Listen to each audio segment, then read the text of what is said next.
বিশেষ বিশেষ খবর হলো, প্রধানমন্ত্রী নরেন্দ্র মোদী বলেছেন পশ্চিমবঙ্গ সরকারের জন্যই এই রাজ্যের মানুষ কেন্দ্রের বিভিন্ন প্রকল্পের সুবিধা থেকে বঞ্চিত হচ্ছেন। তিনি গতকাল আলিপুর দুয়ারে পাইপ বাহিত গ্যাস সরবরাহ প্রকল্পের শিলান্যাস করে বলেন, শিক্ষা, স্বাস্থ্য, রাজনীতি সহ সব ক্ষেত্রেই এই রাজ্য সংকটের মুখে। রাজ্য বিধানসভার আসন্ন অধিবেশনে অপারেশন সিন্দুরের সাফল্যে সেনাবাহিনীকে ধন্যবাদ জানিয়ে সরকার একটি প্রস্তাব আনতে চলেছে। সুপ্রিম কোর্টের নির্দেশ অনুসারে রাজ্য সরকার আজ স্কুল সার্ভিস কমিশনের নিয়োগের বিজ্ঞপ্তি জারি করবে। এদিকে চাকরিহারা যোগ্য শিক্ষক ও শিক্ষাকর্মীরা আজ কলকাতায় এক মহা মিছিলে সামিল হবেন। গ্রামোন্নয়ন সংক্রান্ত বিভিন্ন প্রকল্পের অগ্রগতি খতিয়ে দেখতে পঞ্চায়েত দপ্তর আজ জেলা স্তরে বিশেষ পরিদর্শন শুরু করছে। নিম্নচাপ সরে গেলেও এর প্রভাবে আজও দক্ষিণবঙ্গের বিভিন্ন জেলায় বৃষ্টির পূর্বাভাস। উত্তরবঙ্গে বর্ষা ঢুকেছে। আসছি বিস্তারিত খবরে। প্রধানমন্ত্রী নরেন্দ্র মোদী বলেছেন, পশ্চিমবঙ্গের বিকাশ দেশের সামগ্রিক উন্নয়নের জন্য অত্যন্ত গুরুত্বপূর্ণ। কেন্দ্র তাই এ রাজ্যের উন্নয়নেও বদ্ধপরিকর। কিন্তু পশ্চিমবঙ্গ সরকারের জন্যই কেন্দ্রের অনেক প্রকল্প এখানে কার্যকর হয় না। তিনি গতকাল আলিপুরদুয়ার প্যারেড গ্রাউন্ডে পাইপ বাহিত গ্যাস সরবরাহ প্রকল্পের শিলান্যাস করে বলেন, এ রাজ্যের মানুষ আয়ুষ্মান ভারত যোজনার সুবিধে পাচ্ছেন না, প্রধানমন্ত্রী আবাস যোজনা থেকেও বঞ্চিত হচ্ছেন। पूरे देश में करोड़ों लोगों को आयुष्मान योजना के तहत मुफ्त इलाज मिल चुका है, लेकिन मुझे दुख के साथ कहना पड़ रहा है, इसका फायदा पश्चिम बंगाल के मेरे भाई बहनों को नहीं मिल रहा। निर्मम सरकार ने बंगाल के अपने लोगों को आयुष्मान कार्ड देने ही नहीं दिया। এই প্রসঙ্গে তৃণমূল কংগ্রেসের বিরুদ্ধে দুর্নীতিতে লিপ্ত থাকার অভিযোগ করে প্রধানমন্ত্রী বলেন, শিক্ষা, স্বাস্থ্য, রাজনীতি, মেয়েদের ওপর অত্যাচার সব ক্ষেত্রেই এই রাজ্য সংকটের মুখে। কিন্তু শাসক দলের নেতারা নিজেদের ভুল না মেনে নিয়ে পাল্টা দোষারোপ করছেন, আদালতের দিকে আঙুল তুলছেন। তবে বাংলাকে তার ঋত গৌরব ফিরিয়ে দিতে রাজ্যের মানুষকেই প্রধানমন্ত্রী এগিয়ে আসার আর্জি জানান। অপারেশন সিন্দুরের প্রসঙ্গ উত্থাপন করে নরেন্দ্র মোদী বলেন, পেহেলগাঁওয়ের ঘটনায় যারা ছিল তাদের সিঁদুরের শক্তি বুঝিয়ে দিয়েছে ভারতীয় সেনা। এদিকে আলিপুরদুয়ারের জনসভা থেকে রাজ্য সরকারকে প্রধানমন্ত্রীর তীব্র আক্রমণের জবাবে মুখ্যমন্ত্রী মমতা ব্যানার্জি তার পাল্টা প্রতিক্রিয়ায় বলেছেন, প্রধানমন্ত্রীর সামরিক অভিযানকে রাজনৈতিক উদ্দেশ্যে কাজে লাগাচ্ছেন। When all the opposition team, they are representing the country, the world, and at that time, is it the time for Narendra Modi, Prime Minister of this country, and his presence of him? His minister said, like Operation Sindoor, they will do the Bengal operation also. I challenge them. If they have the guards, you go election for tomorrow. We are ready, and Bengal is ready to accept your challenge. এদিকে ব্যক্তিগত বিষয় নিয়ে মুখ্যমন্ত্রী যেভাবে প্রধানমন্ত্রীকে আক্রমণ করেছেন তাতে তার রুচিহীনতা আবারও প্রমাণিত হয়েছে বলে বিজেপির দাবি। দলের রাজ্য সভাপতি সুকান্ত মজুমদার সাংবাদিকদের বলেন, একজন বয়োজ্যেষ্ঠ মানুষ সম্পর্কে কিভাবে কথা বলা উচিত তা মুখ্যমন্ত্রীর জানা নেই। অপারেশন সিন্দুর নিয়ে মুখ্যমন্ত্রীর অভিযোগেরও সমালোচনা করেন তিনি।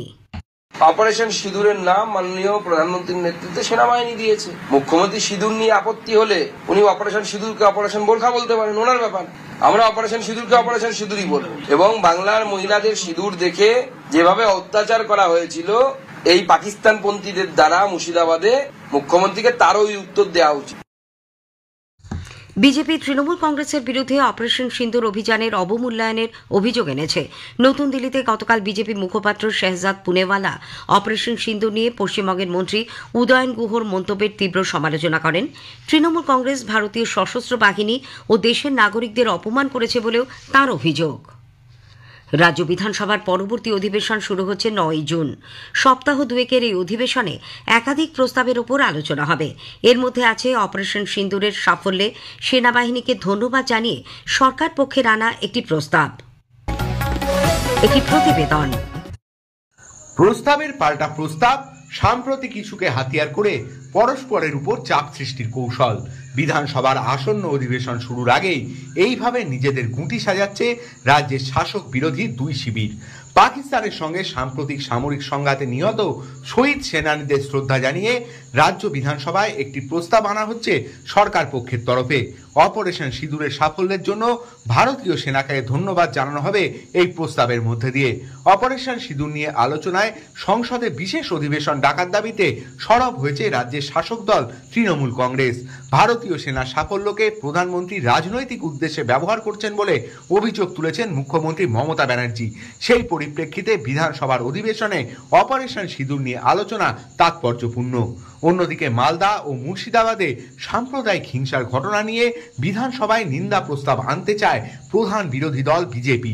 এই ঘটনায় রাজ্য সরকার তথা তৃণমূল কংগ্রেসকে দায়ী করে ইতিমধ্যেই সরব হয়েছেন প্রধানমন্ত্রী নরেন্দ্র মোদী থেকে শুরু করে বিজেপির শীর্ষ নেতৃত্ব। এবার বিধানসভাতেও এই বিষয়টি তুলে ধরে রাজ্য সরকারের ওপর চাপ বাড়ানোর কৌশল নেওয়া হচ্ছে বিরোধীদের তরফে। অভিরূপ ভট্টাচার্য, আকাশবাণী সংবাদ, কলকাতা। পেহেলগাঁওয়ে জঙ্গি হামলার পর কাশ্মীরের উধমপুরে সন্ত্রাস বিরোধী অভিযানে শহীদ ভারতীয় জওয়ান এ রাজ্যের ঝন্টু আলী শেখের বাড়িতে গিয়ে গতকাল কংগ্রেসের পক্ষ থেকে তার পরিবারের হাতে 2 লক্ষ টাকার চেক তুলে দেওয়া হয়েছে। স্বরাষ্ট্র মন্ত্রকের নির্দেশ অনুযায়ী গতকাল হট ফায়ার ড্রিল বা অগ্নি নির্বাপন মহড়ার আয়োজন করা হয় কলকাতা বিমানবন্দরে। নিরাপত্তাজনিত নির্দেশিকা অনুযায়ী যে কোনো পরিস্থিতির মোকাবিলায় এই মক ড্রিল বা মহড়ার নির্দেশ দেয় কেন্দ্রের স্বরাষ্ট্র মন্ত্রক। প্রসার ভারতীর দৃশ্য শ্রাব্য সম্প্রচার এবং প্রসার মাধ্যম পিবি শব্দে নিবন্ধীকরণের জন্য ইউটিউবার, পডকাস্টার এবং ভিডিও এডিটরদের আহ্বান জানানো হয়েছে। কপিরাইটহীন মূল কন্টেন্ট যাতে সুরক্ষিতভাবে ব্যবহার করা যায় তার জন্য একটা সার্বজনীন উৎস হল এই পিবি শব্দ। স্থানীয় সংবাদ শুনছেন আকাশবাণী কলকাতা কেন্দ্র থেকে। আমাদের সংবাদ শোনা যাবে ইউটিউব চ্যানেল আকাশবাণী সংবাদ বাংলা, ফেসবুক ও ইনস্টাগ্রাম আকাশবাণী সংবাদ কলকাতা এবং এক্স হ্যান্ডেল এআইআর নিউজ কলকাতাতে। সুপ্রিম কোর্টের নির্দেশ অনুসারে রাজ্য সরকার আজ স্কুল সার্ভিস কমিশনের নিয়োগের জন্য বিজ্ঞপ্তি জারি করতে চলেছে। সুপ্রিম কোর্ট 31শে মের মধ্যে এই নিয়োগের বিজ্ঞপ্তি জারি করার নির্দেশ দিয়েছিল। মুখ্যমন্ত্রী মমতা ব্যানার্জি তারপরেই জানিয়েছিলেন শীর্ষ আদালতের আদেশ মেনে 30শে মে নিয়োগের বিজ্ঞপ্তি প্রকাশ করা হবে। 16ই জুন পর্যন্ত অনলাইনে আবেদন জানানো যাবে। আবেদন জানানোর শেষ তারিখ 14ই জুলাই। প্যানেল প্রকাশ করা হবে 15ই নভেম্বর। 20শে নভেম্বরের মধ্যে কাউন্সেলিং শুরু করা হবে। উল্লেখ্য, মোট 44,203টি পদে শিক্ষক ও শিক্ষাকর্মী নিয়োগ করা হবে। যোগ্য চাকরিহারাদের জন্য বয়সে ছাড় দেওয়া হচ্ছে। তাঁদের জন্য অভিজ্ঞতার ভিত্তিতে সুবিধা দেওয়া হবে বলে মুখ্যমন্ত্রী জানিয়েছেন। নতুন চাকরি প্রার্থীরাও আবেদন জানাতে পারবেন। এদিকে চাকরিতে সসম্মানে নিয়োগের দাবিতে চাকরিহারা যোগ্য শিক্ষক, শিক্ষিকা ও শিক্ষাকর্মীরা আজ শিয়ালদা থেকে এক মহা মিছিলের ডাক দিয়েছেন। পরীক্ষা না দিয়ে আইনি পথে পুনর্বহালের দাবিতে মিছিল করে মুখ্যমন্ত্রীর সঙ্গে দেখা করতে চান তারা। যোগ্য শিক্ষক শিক্ষিকা অধিকার মঞ্চের তরফে এক সাংবাদিক বৈঠকে চিন্ময় মণ্ডল গতকাল বলেন, সরকারি দুর্নীতি যোগ্য চাকরিহারাদের এবং সার্বিকভাবে রাজ্যের শিক্ষা ব্যবস্থাকে অর্ধনগ্ন করে তুলেছে। এর প্রতিবাদেই তাদের এই মিছিল। একজন রাজ্যের মুখ্যমন্ত্রী তিনি জানেন যে কত বড় একটা দুর্নীতি হয়েছে, যার জন্য আজকে আমাদেরকে রাস্তায় বসে থাকতে হচ্ছে, ঘুমাতে হচ্ছে। ন্যায়ালয়ের দরজা বারবার খটখট করতে হচ্ছে শুধুমাত্র দুর্নীতির কারণ। আমরা এর বিরুদ্ধে আগামীকাল শিয়ালদা থেকে একটা মহা মিছিল করব। আমাদের দাবি থাকবে নবান্নে মুখ্যমন্ত্রীর সঙ্গে সাক্ষাৎ। গ্রামোন্নয়ন সংক্রান্ত বিভিন্ন প্রকল্পের অগ্রগতি খতিয়ে দেখতে পঞ্চায়েত দপ্তর আজ থেকে জেলা স্তরে বিশেষ পরিদর্শন শুরু করছে। এজন্য প্রতি জেলায় দপ্তরের 3 জন করে আধিকারিককে নিয়ে বিশেষ দল গঠন করা হয়েছে। 5ই জুন পর্যন্ত টানা 7 দিন রাজ্য জুড়ে চলবে এই বিশেষ পরিদর্শন কর্মসূচি। স্বাভাবিক সময়ে প্রায় 8 দিন আগেই কেরালায় দক্ষিণ পশ্চিম মৌসুমী বায়ু প্রবেশ করেছিল। এবার তা পৌঁছে গেল এ রাজ্যেও। তবে উত্তরবঙ্গে তাড়াতাড়ি এলেও দক্ষিণবঙ্গে বর্ষা ঠিক কবে আসবে তা এখনও স্পষ্ট নয়। একটি প্রতিবেদন। আবহাওয়া দপ্তরের পূর্বাভাস মতোই এবার সময়ের বেশ কিছুটা আগেই বর্ষা প্রবেশ করলো পশ্চিমবঙ্গে।